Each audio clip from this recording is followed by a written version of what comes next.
My Anycubic Kobra II, the power supply went out. So you can see the power supply is right there.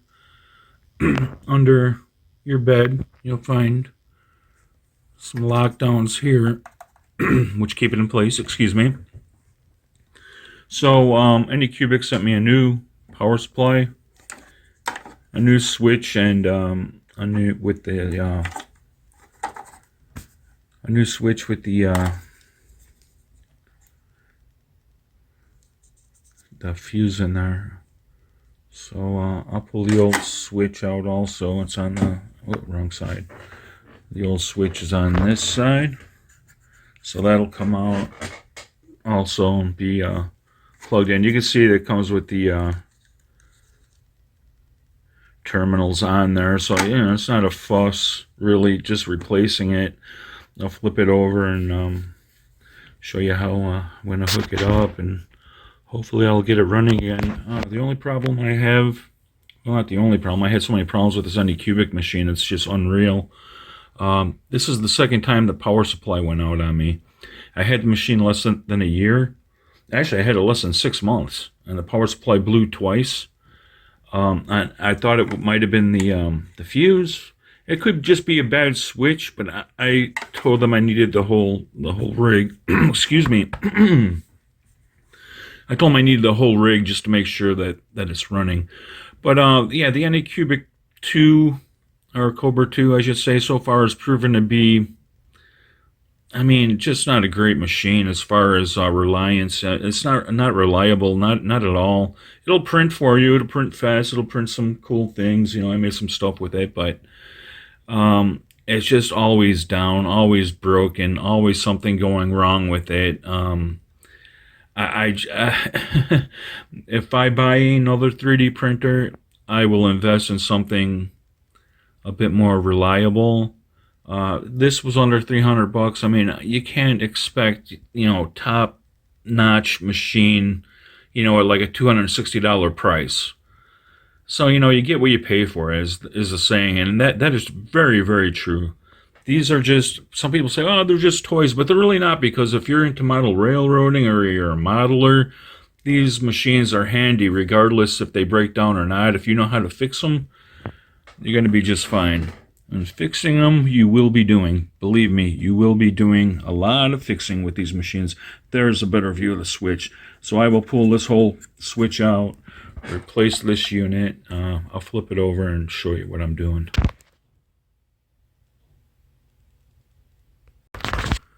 Okay, this is the underside of the unit of the Anycubic Kobra II. Now you can see this plate here is the lockdown for the bottom. Just a single little plate here. I mean, you could remove all these wires, or not remove the wires, excuse me. I mean, you could detach them from this plate by simply snipping the ties here, and you can retie it if you have some ties. For simplicity's sake, I don't feel I need to do that, because you can just simply move it out of the way. You can see all your attachments right there. So what I'm going to do is just attach one at a time to the new unit. To the new unit here. I'm just going to attach them 1, 2, 3, right across, and then slip that one out and slip this one right in. It should be a fairly easy process. I mean, look at it. It's not, let's see if I can get some light in there. It's not all that difficult, just a few wires in there.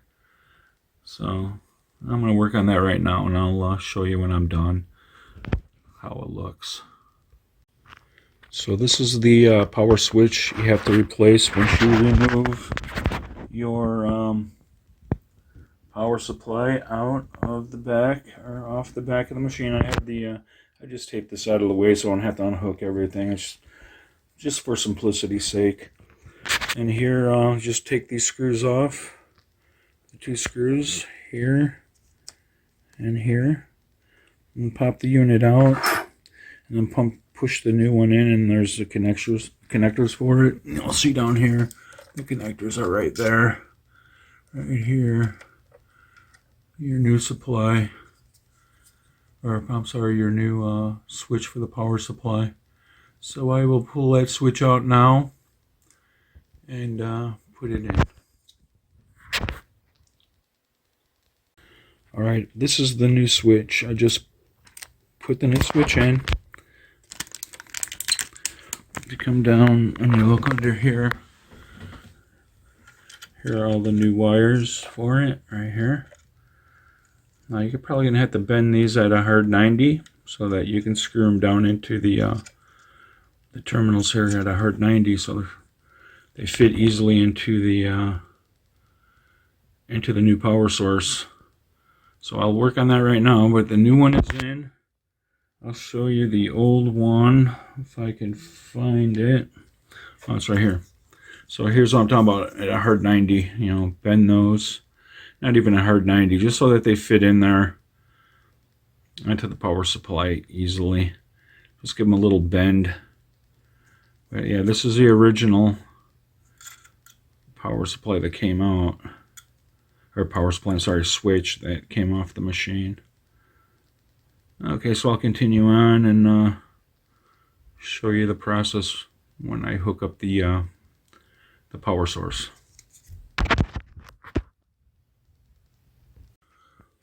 Alright, so process one is you're going to have to bend the wire to shape, you know, like a little S. So you could put it in the terminal there. And the red wire goes in, so that's process one. You see that's taped up out of the way. It's all loose right now. It'll be fitted in, but then I'll go with the blue wire and then the yellow-green ground with the black ground hooked to the yellow-green wire. So when I get to the yellow-green wire, I'll just show you how I hook that one up with the black wire. So let's continue on. Alright, so as you can see, the power running from the unit, actually this isn't the power, this is the ground, and then the ground wire to the switch. They hook together at the third terminal right there. Just make sure you get them back in there properly. Just like you took it apart, just make sure you put it back together the same way. Make sure you have the yellow-green ground going to that third terminal. And then after that, we just have the power and the ground switches here, which I will hook up to the next terminal. So I'll show you how that's done in just 1 second. Let me just tighten this down. So that is the final process of hooking up the terminals. So you have the black going to terminal 5 right here, the red going to terminal 8 right there. And that should do it. Now you can just put it back together and power it up, see how things work. So let me just tighten this down into the machine and I'll power it up and see what happens. Hopefully it don't blow up. So here we go. Alright, so I hooked up the power supply. As you can see, let's see if I can get it. It's up and running again. What you need to be sure that you do is make sure you switch it back to 115 volt. Otherwise, you know, you're going to have an issue for about a minute. Well, depending on where you are in the U.S., you know, make sure it's on 115 volt. I didn't click it over and I plugged it in and it didn't come on, and I thought maybe it was a motherboard issue. So it took me, 3-4 minutes until I was like, hey, wait a minute, I didn't click it over. Clicked it over, powered it back up, and voila, I am running again. So my Anycubic is running. I can make parts again probably for about a week, and then it's going to break down and I'll have to fix it again. But that's that's just the story with these. If you're new to this 3D printing stuff, what I'm going to tell you right now, if you're buying a lower end printer, you're going to have to learn how these things operate, and you're going to have to be able to fix them yourself. If you're not mechanically inclined, you're going to have to get mechanically inclined, because these printers do not run themselves. It's like, I've had this thing for less than 6 months. I've multiple times have had this thing tore apart. The thing is, I'm a CNC machinist, have been my entire life, so the process of fixing this machine is not all that difficult to me. I know a little bit about electronics. I'm not a master electrician or anything, but I know enough to protect myself, and I definitely know how to machine, and I know how to program, at least for Nook programming, but it's basic. The programming for this is all basic. I mean, it's just a little bit of practice, you'll get good at it. But like I said, if you're just buying one of these thinking you're going to pull it out of the box and it's going to run for you for years and years with no issues, you're fooling yourselves. This Anycubic Kobra II, multiple. I mean, it already looks beat up because I've been in it so much, fixing it. You can see all the wear and tear from just, I mean, it's just a lot of wear and tear on this thing in 6 months. You know, I try to keep it clean. That it's black so all the dust shows up on it. I mean, I just blew it with the air can I have right here, getting some of the dust out of it. But that's it, folks. I mean, it should only take you less than a half hour to put a new power supply in and an on-off switch, power switch. It's not a difficult process at all. So if your machine ever just shuts off on you, go in there with a multimeter, make sure you're getting power through that unit. If you're not, you know that power supply blew out, and it will blow out. This is the second power supply I had in 6 months on this thing, and switch. Always check your fuse first on the switch box. There's a fuse in there. Always check, make sure that's good first if the power goes out. And then go in and check your power supply with your multimeter. Make sure that it has some juice running through it. If not, go to Anycubic. Tell them you need one. They'll send you one and a new switch. Tell them you need both. And then hook it back up. Alright, that's it, folks. I hope this helps some people who are having issues with their Kobra II.